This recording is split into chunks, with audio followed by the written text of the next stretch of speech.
everybody, welcome back to my channel. My name is Heather and I am so glad that you are here with me today. In this video, we are going to be doing a little bit of a book haul, a little bit of a birthday haul, but also this is not a book haul, but it is book adjacent, fall adjacent, cozy adjacent. Huge thank you to my best friend, Brent, who got me this sweatshirt for my birthday. Oh my gosh, I love it. It's little ghosties reading books, and I'm gonna wear it all year round. Also, my secret pal at school for getting me these very like fall scrunchies. We are in the fall mood even though it's 90 degrees outside. But let's get started with the book haul because the first book I have to show you is by far the most beautiful book I own at this point in my life. And that is the Fairy Loot edition of When the Moon Hatched. Y'all know this is one of my favorite books of the year. I loved When the Moon Hatched with my whole heart. And now that I own this book, where like, I just feel like Fairy Loot and the artist that they work with really captured the vibe. The setting is just so immaculately described in this book. And this is When the Moon Hatched, it is. The iridescent foiling, the moon plume on the cover with like almost the aurora borealis behind it. The foiling continues everywhere. It's even on the end papers. Speaking of which, the sprayed edges. I'm not going to show you the end papers and the naked hardback because I think that there is some fun to be had discovering this for yourself if you get the book or if you're ever able to see it in person. But man, very happy with this purchase, and thank you to my friend and patron and just amazing YouTuber in general, Brittany. I'll leave her channel link down below. She helped me hop in line for this book and I am eternally grateful for her. Next, let's get into some of my recent book subscription boxes. I do not use my book subscription boxes every single month, but when they have books I want, I do leap on that. And so we're first going to talk about book of the month. September was my birthday month, so I had a free book and I decided to just go ahead and jump on it for some thriller and horror moments. So my main pick for the month of September was Sleep Tight by J.H. Marquardt, I believe is his name. And this book, I'm just going to read the synopsis because I hadn't heard anything about it before I got it. Beware the one who got away. Father Silence once terrorized the rural town of Twisted Tree, disguising himself as a priest to prey on the most vulnerable members of society. When the police finally found his house of horrors, they uncovered 19 bodies and one survivor, a boy now locked away in a hospital for the criminally insane. Nearly 2 decades later, Father Silence is finally put to death. But by the next morning, the detective who made the original arrest is found dead. A new serial killer is taking credit for the murder and calling himself the Outcast. The detective's daughter, Tess Claiborne, is a detective herself, haunted by childhood trauma and horrified by the death of her father and the resurgence of Father Silence's legacy. When Tess's daughter is kidnapped by the Outcast, Tess is forced to face her worst fears and long-buried memories. With no leads to follow, she travels back to Twisted Tree to visit the boy who survived and see what secrets might be buried in the tangled web of his broken mind. With captivating prose and an old-school horror flair, Sleep Tight is a must-read haunting tale from a true master of the genre. I'm excited about this one for multiple reasons. It seems kind of like a blend of thriller and horror, and I haven't heard or read anything by this author, so that's going to be fun. The other book that I got from Book of the Month is one of my anticipated books to read this fall, and that is Incidents Around the House by Josh Malerman. I'm not going to go into depth of this one because I feel like a lot of people already know what it's about, but this is written from the point of view of a child, definitely like an adult horror book, written from the point of view of a child, and there is an entity in her room called Other Mommy that keeps asking if she will let her in her heart. And it just sounds spooky. The cover, stinking creepy. I mean, look at these two together. Look at these two together. That is like the perfect horror mashup right here. Exciting times ahead. And then I have only gotten one book from Aardvark in the past, but they had 2 of my most anticipated books of the year, so I had to jump on the Aardvark train for September. The first book I got is So Thirsty by Rachel Harrison, and guys, I said it about Dreadful, my first book I got from Aardvark, but like their books are so pleasing to touch, and that is a very strange thing to say, but like it really is butter. And it's not just the dust jackets, their hardcovers themselves are like butter. I don't know how they do it. I don't know how to explain it, but here is the hardcover of So Thirsty. They always have beautiful spines with foiling. And I also, like, this book is short, but I got So Thirsty by Rachel Harrison. The other exciting thing from Aardvark is the copies of So Thirsty are signed. And Rachel Harrison is an author that I have really enjoyed in the past. I've read Cackle and I've read Black Sheep. I know that's a hot take to say I enjoyed Black Sheep, but I feel like if you can make it past the big like shocker moment in that book, everything else is okay after that. This book is about our main character who is getting older and isn't really ready to face that fact. So her best friend plans an outing for the two of them, and she thinks it's going to be this like relaxing girls weekend, but instead her best friend has planned something dramatically different that might be taking a vampire-y turn.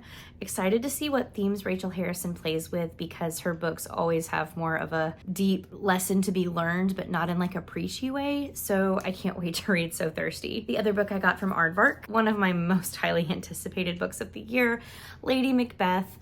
I love everything about like the production design of this book. I love the pink mixed with like the gothic feel. That pink is just stunning. And then I'll show you all the naked hardback of this one too, since Aardvark just does such a good job with their books. Tell me this doesn't remind you of bubblegum or cotton candy. And then here is the beautiful spine. And this book is about Lady Macbeth. We all know the name. If you're a theater Shakespeare girl like me, you definitely know the name. Like honestly, Lady Macbeth is one of my dream roles if I ever am given the opportunity to try out for this particular Shakespeare show. But it's more of a reimagining of the story with a more feminist take on like why Lady Macbeth turned out the way that she did. And I mean, if you know, you know, out damn spot. Like, I just can't wait to see how all of the classic things that I know from the story play into a book written from her take. Love it. Can't wait to read this one very, very soon. And then I also just wanted to show the Aardvark bookmark for the month. It kind of matches my outfit. Love Aardvark. Love Aardvark. I'm gonna talk about some romances I picked up at the end of my summer break real quick, and then I'm gonna get into the kind of birthday portion of the haul. So the first romance I want to talk about is Catching Feelings by Alicia Thompson. This is a baseball romance, and the reason I picked it up is one, the cover kind of gives me the same feels that like the Done and Dusted series gave me by Lila Sage. Like it's kind of that pop art comic book retro feel. But also I wanted to pick this up because my friend Brittany, she used to be here on YouTube with Books with Brittany, but she's still very active on her Instagram. She recommended this book. She gave it 5 stars, and I really, really have always trusted her recommendations. So I can't wait to jump into this one. I also picked up Mixed Signals from B.K. Borison. This is the 3rd book in the Love Light Farm series, and that has quickly become one of my favorite romance series of all time. So very excited to continue and read this 3rd book. And then this was kind of like a random purchase. It was one of the like buy one get one 50% off books at Barnes & Noble. This is Out on a Limb by Hannah Bonham Young, and I've just heard really cute things about this one. I don't really know what to expect. One of my coworkers did say this was one of the like coziest, warmest romances that she's read in a while, and I really like the kind of representation that this author puts in her books. I can't wait to read this one too, eventually. This one feels like a spring book to me, so it might be waiting for them, but look how cute the cover is. A few more that I picked up for myself. Kingdom of Copper by S.A. Chakraborty. This is the 2nd book in the Daevabad trilogy, and this is the one that we are reading for my Patreon read-along through the month of September and into October, so that we can have a live show and continue our discussion on this truly magical epic series. This has got to be my favorite cover of the trilogy. I love the purples and blues and coppers, and I actually think this one is a little more short than City of Brass was. I really enjoyed this series. Egyptian, Middle Eastern feel, like kind of like Aladdin, but far more epic, and the stakes are far more high, but you definitely get that feel with the djinn and the flying carpets and kind of the setting. I can't wait to read this one too. Count how many times I say I can't wait to read it, because it's every book here. This next one was kind of a book I purchased on a whim. I happened to watch one of Haley Hughes's videos on BookTube before I went to the bookstore one day, and the way that she talked about this book and this author made me really want to give her a shot. And that is Do What Godmother Says by L.S. Stratton. This is a thriller, and it's kind of a 2-timeline thriller. I'm going to read the back of this one to you because I really don't know enough to give you an adequate summary. It says, a modern-day writer and a Harlem Renaissance artist are connected by a painting with a deadly secret in this gripping Gothic thriller. Shanice Pierce knows better than to heed bad omens, but she has a hard time ignoring the signs when she finds herself newly single and out of a job on the same seemingly cursed day. Then, while cleaning out her grandmother's house, Shanice comes comes across a painting she hasn't seen in years.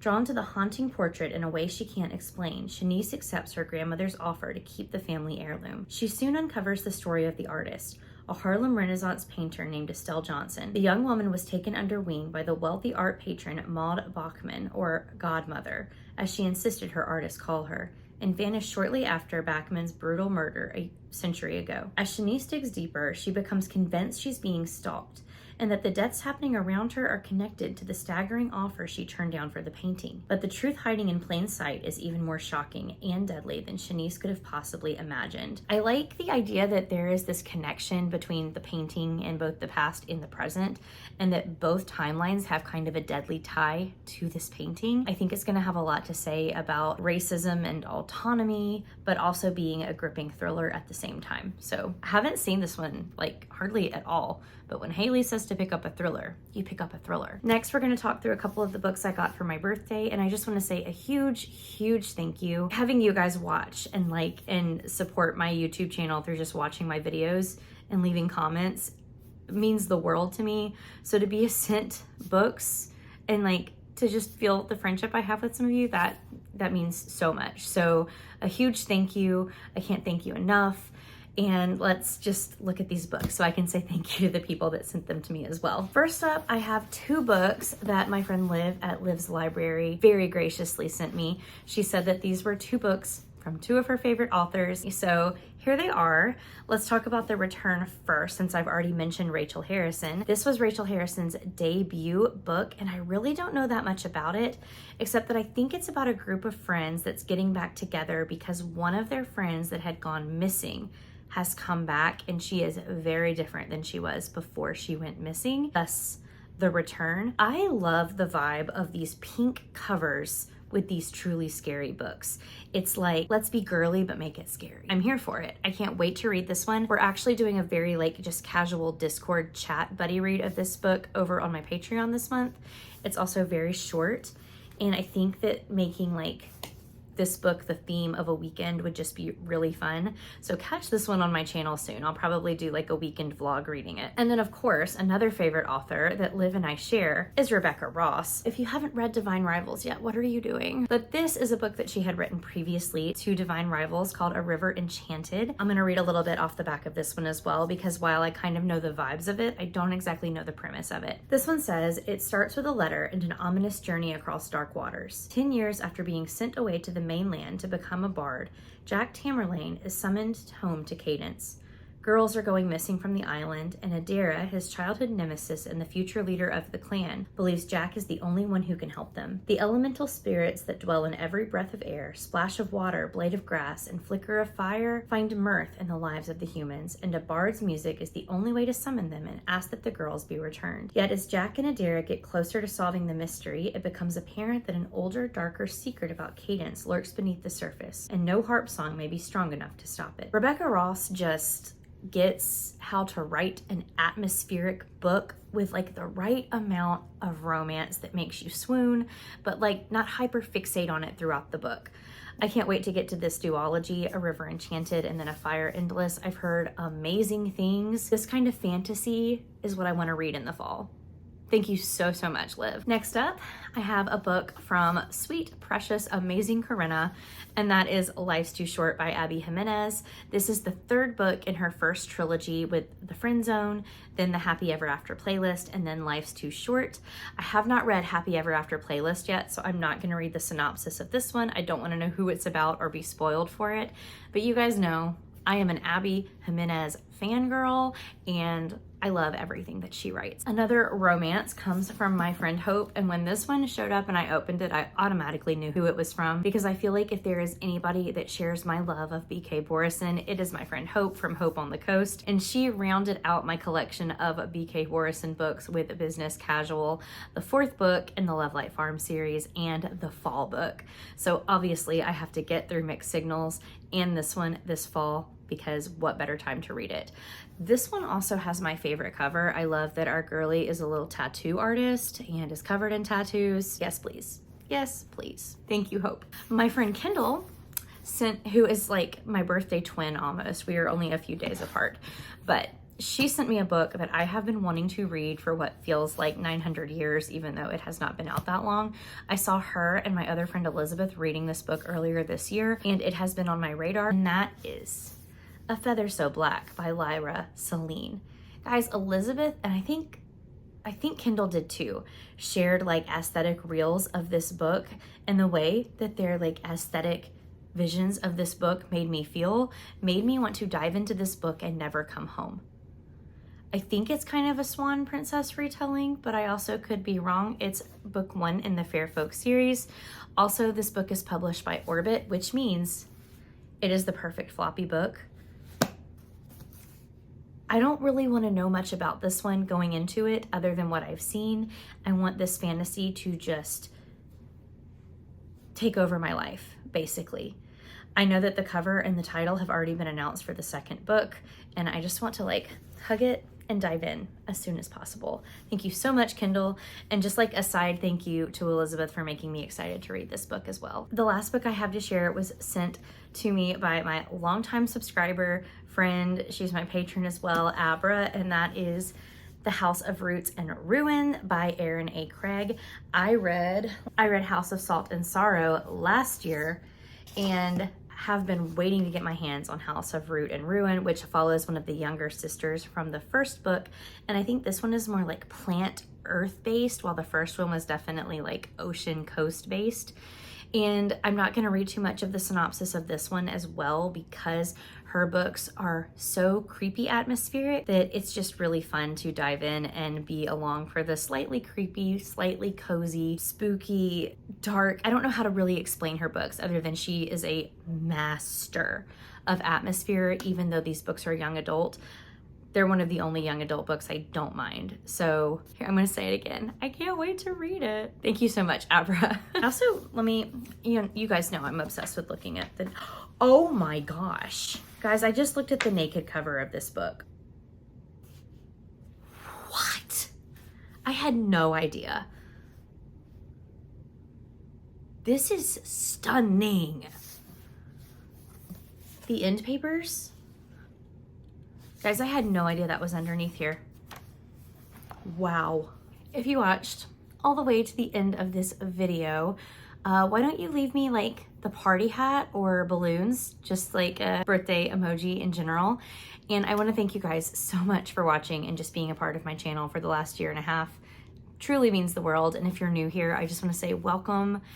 I'm really excited to have you here watching my videos. As you can tell, I read from a wide variety of genres. Thank you so much for watching. As always, my social media, my Patreon, everything else you might need is linked down below, and I will see you in another video very soon. Bye, guys.